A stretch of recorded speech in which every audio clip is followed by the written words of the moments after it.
मी doctor Ashwini Handal, Ninad clinic Pimple निलक येथे मी काम करते. आज आपण बोलणार आहोत सायनोसायटिसबद्दल.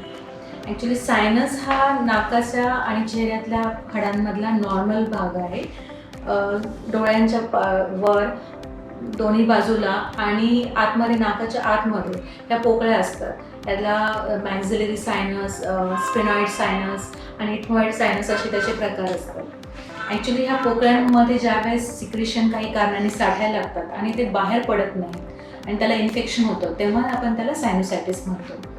सायनोसायटिसची लक्षणे म्हणजे ताप येणे, डोकेदुखी होणे, नाकातून पिवळट किंवा हिरवट रंगाचं पाणी येणं, ॲक्च्युली थिक म्युकस सिक्रेशन्स येणे आणि कोणाकोणाला एका साईडला नाकामध्ये द्राक्षासारखी स्वेलिंग दिसायला लागते, ज्याला आपण पॉलिप म्हणतो.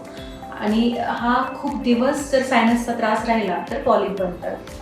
ॲक्च्युली याची ट्रीटमेंट म्हणजे आपण त्याला मेडिकल स्प्रे किंवा गोळ्या औषधं देतो.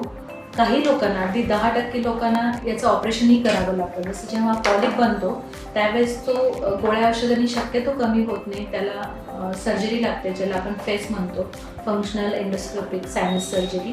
हा खूप कमी लोकांना याची गरज पडते, पण that is the surgery required for ज्यावेळेस त्याला बरंच वाटत नाही पेशंटला गोळ्या औषधांनी, तेव्हा आपण फेसची सर्जरी करतो.